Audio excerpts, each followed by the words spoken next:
সভাৰ সভাপতি মহোদয়,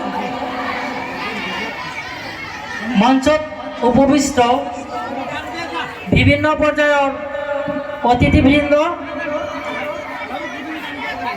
SMDCৰ প্ৰাক্তন সভাপতিদ্বয়, আমাৰ আঞ্চলিক পৰ্যায়েৰ বিভিন্ন স্তৰ সদস্যবৃন্দ, নবনুৰ ক্লাবৰ সমূহ সদস্য,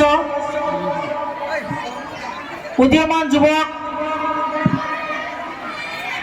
বিভিন্ন প্ৰতিষ্ঠানৰ পৰা অহা ছাত্ৰ ছাত্ৰীসকল,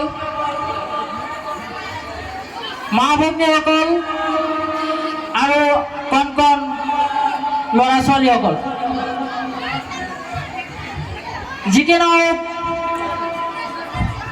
আচলতে এতিয়া ভাষণ দিয়াৰ কাৰণে এটি উপযুক্ত সময় নহয়। মোৰো ইচ্ছা নাছিলে ভাষণ দিয়াৰ কাৰণে, ময়ো আচলতে ইচ্ছুক নহয়। তথাপি সভাপতি মহোদয়ৰ নিৰ্দেশক্ৰমে মই ভাষণ নহয়, এনেই মানে দুআষাৰমান ক'বলৈ ওলাইছোঁ। ভুল ভ্ৰান্তি হ'লে নিশ্চয় নিজ গুণে ক্ষমা কৰি দিব। পৰুৱা কাঞ্চনপুৰ হাইস্কুল ৪৫তম বাৰ্ষিক অধিৱেশনত আমি যিটো এই অনুষ্ঠানত উপস্থিত হৈছোঁ, প্ৰথমতে আমি ধন্যবাদ দিব লাগিব আমাৰ যিসকল ছাত্ৰ ছাত্ৰীৰ অভিভাৱকসকল, যিসকলৰ কষ্ট আৰ্জিত ধনেৰে আজি আমি এইখন অনুষ্ঠান পাতিবলৈ সমৰ্থন হৈছোঁ। এইসকলক আমি অন্তৰৰ পৰা হাজাৰ হাজাৰ ধন্যবাদ জ্ঞাপন কৰিছোঁ। আৰু আগলৈ যাতে এনেদৰে আপোনালোকে অভিভাৱক আৰু ওচৰ চুবুৰীয়া যিসকল যুৱক আছে, সেইসকলে যাতে আৰু বেছি সহযোগ কৰি আমাৰ এইখন অনুষ্ঠানৰ বাৰ্ষিক অধিৱেশনখন আৰু মনোমোহা কৰি তোলে, তাৰ বাবে মই অন্তৰৰ পৰা কামনা কৰিছোঁ। যিয়ে নহওক, এইখন বিদ্যালয়, হেল্ল', আপোনালোকে অলপ ধৈৰ্য ধৰি শুনিলে মই কওঁ। আচলতে আপোনালোকে গান শুনিব মন আছে মই জানো। যদি গান শুনিব খোজে মই গান গাই দিওঁ, না কি কয়? গান গাই দিম নেকি? তেনেহ'লে মই 3 মিনিট কম, তাৰপিছত মই গান গাম, কিন্তু কথা ক'ব নোৱাৰা তোমালোকে, হ'ব? মনোযোগেৰে শুনাৰ আগতে মই গান গাই দিম লাষ্টত। মাত্ৰ 5 মিনিট সময়ৰ ভিতৰতে মই মোৰ ভাষণ শেষ কৰিম আৰু গান গাম। মই আশা কৰিছোঁ মনোযোগেৰে কথাখিনি শুনিব।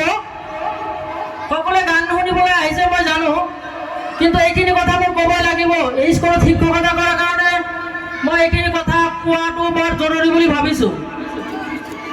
আপোনালোকে আমাক ছাত্ৰ ছাত্ৰীসকল দিছে, গতিকে আপোনালোকে কি আশা কৰি দিছে?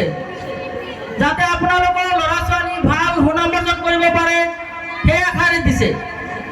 আমিও আপোনালোকৰ ল'ৰা ছোৱালীক সুশিক্ষিত কৰাৰ কাৰণে আমি দায়বদ্ধ, কিন্তু এইটো ক্ষেত্ৰত আপোনালোকে আমাক সহায় সহযোগ কৰিব লাগিব। আমি দেখা পাইছোঁ যে আমাৰ এইখন অঞ্চল, যিসকল ছাত্ৰ ছাত্ৰী এইখন স্কুলত আহে, সেইসকলৰ ঘৰুৱা অৱস্থাবোৰ বিৰাটে দুখীয়া মানুহৰ যিটো দুখীয়া অঞ্চলৰ ছাত্ৰ ছাত্ৰী, যিসকলৰ উপাৰ্জনৰ পথ বহুত কষ্ট কৰি উপাৰ্জন কৰে, গতিকে সেইসকলে আমাক ছাত্ৰ ছাত্ৰীসকলে দিয়ে আমি অনুভৱ কৰোঁ আৰু আমি চেষ্টাও কৰোঁ যাতে ভাল মানুহ বনাব পাৰোঁ। কিন্তু আপোনালোকৰ ছাত্ৰ ছাত্ৰী যিসকল স্কুলত আহি কৰে সদায় অনুপস্থিত থাকে। অনুপস্থিত কিয় থাকে সেইটো কথা আপোনালোকে বিচাৰি উলিয়াব লাগে।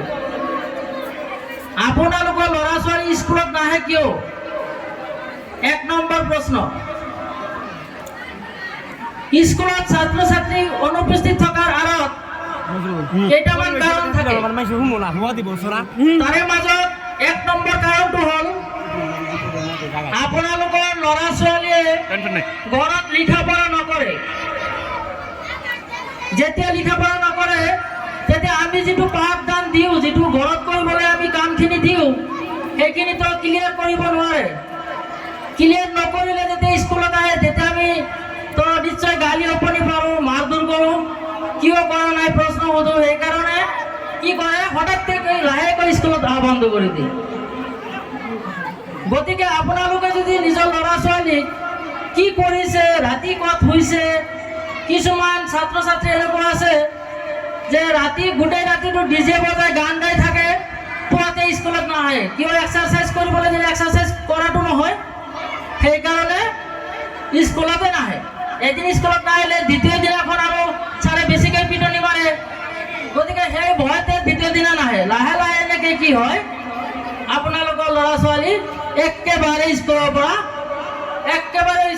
পৰা বিতাড়িত হয়, কোনোদিনো নাহে।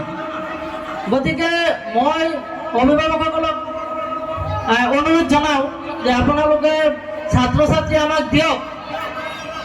আপোনালোকে ছাত্ৰ ছাত্ৰী দিলেহে আমি চেষ্টা কৰিব পাৰিম। আমি চেষ্টা কৰিম যাতে আপোনালোকৰ ল'ৰা ছোৱালীক আমি ভাল মানুহ বনাব পাৰোঁ।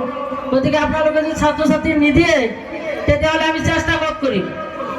এবাৰ ছাত্ৰ ছাত্ৰী দিয়ক, তাৰপিছত আমি কি কৰিব পাৰোঁ আপোনালোকে চাওক। আৰু যদি কোনো ধৰণৰ আপোনালোকে অসুবিধা পায় সেইটো আমাক ক'ব, আমি সেইটোৰ ওপৰত আমি বিচাৰ বিবেচনা কৰিম। যে নহওক এটা গান গাইছোঁ।